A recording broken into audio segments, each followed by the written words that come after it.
Hello friends, नमस्कार. स्वागत आहे तुमचं स्वीट अँड स्पायसी किचनमध्ये. दुधी भोपळ्याची भाजी तुम्ही बऱ्याचदा खाल्ली असेल, हिरव्या मिरचीची, लाल मिरचीची. परंतु आज मी थोडीशी वेगळ्या पद्धतीने ही दुधी भोपळ्याची भाजी केलेली आहे.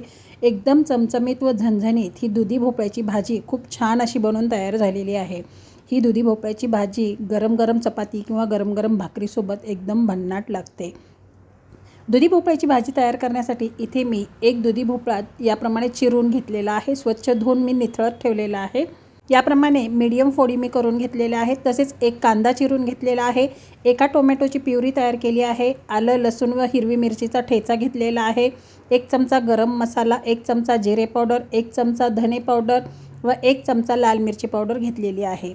सर्वात अगोदर आपण हा दुधी भोपळा एका दुसऱ्या भांड्यामध्ये काढून घेऊया. आता यामध्ये आपल्याला अर्धा चमचा मीठ घालायचं आहे, अर्धा चमचा लाल मिरची पावडर घालायची आहे व अर्धा चमचा हळद पावडर घालायची आहे. आता हे सर्व आपल्याला व्यवस्थित असं मिक्स करून घ्यायचं आहे. या भोपळ्याच्या फोडींना हा सर्व मसाला व्यवस्थित लागला पाहिजे. आता इथे मी एक पॅन गरम करण्यासाठी ठेवला आहे. यामध्ये आपल्याला 1 चमचा तेल घालायचं आहे.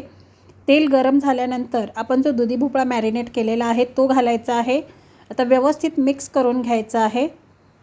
मिक्स झाल्यानंतर यावरती ताट झाकून 2-3 मिनिटे वाफवून घ्यायचं आहे. 2 ते 3 मिनिटानंतर आता यावरील ताट आपण काढून पाहूया. इथे तुम्ही पाहू शकता मिठामुळे याला पाणी सुटलेलं आहे.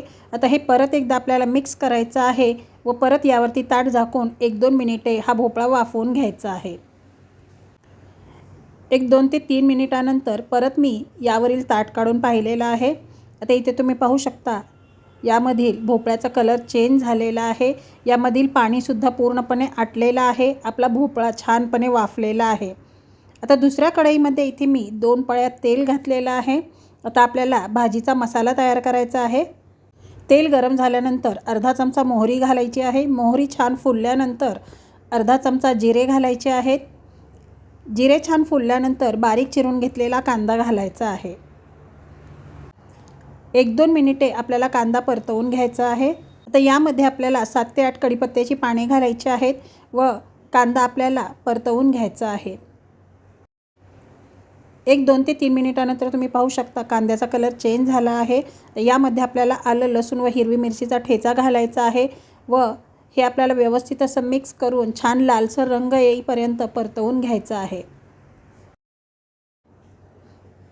1-2 ते 3 मिनिटानंतर तुम्ही पाहू शकता या मसाल्याला छान लालसर असा रंग आलेला आहे. आता यामध्ये आपल्याला टोमॅटो प्युरी घालायची आहे. इथे मी टोमॅटो कट करून मिक्सरला फिरवून घेतलेला आहे. त्याची प्युरी तयार केलेली आहे. आता टोमॅटो प्युरी घातल्यानंतर याला तेल सुटेपर्यंत परतवून घ्यायचं आहे. आता इथे तुम्ही पाहू शकता या मसाल्याला छान तेल सुटलेलं आहे. आता यामध्ये आपल्याला बाकीचे कोरडे मसाले घालायचे आहेत. अर्धा चमचा हळद पावडर, जिरे पावडर, धने पावडर, लाल मिरची पावडर व थोडासा गरम मसाला घालायचा आहे. तर हे व्यवस्थित असं मिक्स करून घ्यायचं आहे. मसाला आपल्याला 1 मिनिटभर परतवून घ्यायचा आहे. यामध्ये तिखट तुम्ही तुमच्या आवडीनुसार कमी जास्त करू शकता. आता इथे मी मसाला परतवून घेतलेला आहे. आता यामध्ये आपल्याला थोडंसं पाणी घालायचं आहे. हे सर्व मिक्स करून परत एकदा आपल्याला हा मसाला शिजवून घ्यायचा आहे. 1-2 ते 3 मिनिटानंतर तुम्ही पाहू शकता हा मसाला छानपैकी शिजलेला आहे. या मसाल्याला तेल सुटलेलं आहे. आता हे परत एकदा आपण व्यवस्थित असं मिक्स करून घेऊया. आपला भोपळासुद्धा वाफवून तयार आहे. भोपळा साईडला थोडासा वाफवून घेतल्यामुळे या भाजीची चव खूप सुंदर अशी येते. यामध्ये चवीप्रमाणे मीठ घालायचं आहे. आपण भोपळा वाफवते वेळी सुद्धा मीठ घातलेलं आहे, त्यामुळे इथे आपल्याला मीठ कमीच घालायचं आहे. मसाल्यापुरतंच मीठ घालायचं आहे. व्यवस्थित मिक्स करून घ्यायचं आहे. आता या मसाल्यामध्ये आपल्याला वाफवून घेतलेला भोपळा घालायचा आहे. आता हे सर्व आपल्याला व्यवस्थित असं मिक्स करायचं आहे.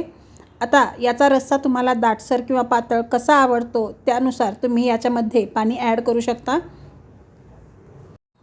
इथे मी ज्या पॅनमध्ये आपण भोपळा वाफवला होता त्यामध्ये थोडंसं पाणी घातलेलं आहे.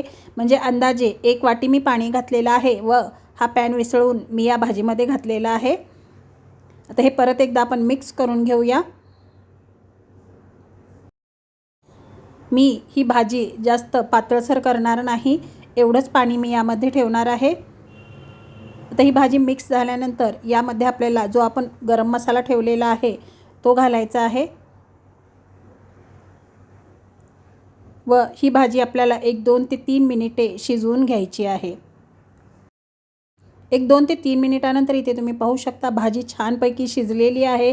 हिला रंगही सुरेख आलेला आहे। आता आपण गॅस बंद करून घेऊया। तर अशा प्रकारे आपली ही एकदम झणझणीत व चमचमीत अशी दुधी भोपळ्याची भाजी बनवून तयार झालेली आहे। ही दुधी भोपळ्याची भाजी तुम्ही ज्वारीची भाकरी, चपाती, भात कशासोबतही खाऊ शकता। ही भाजी एकदम भन्नाट अशी बनवून तयार होते।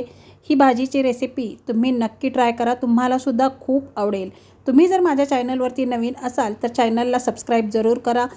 रेसिपी आवडल्यास रेसिपीला लाईक करा, शेअर करा व शेजारील बेल आयकॉन क्लिक करायला अजिबात विसरू नका। वेळात वेळ काढून तुम्ही माझी रेसिपी पाहिल्याबद्दल खूप खूप धन्यवाद। चला तर मग आपण भेटूया पुन्हा अशाच एका नवीन रेसिपी व्हिडिओमध्ये। तोपर्यंत धन्यवाद।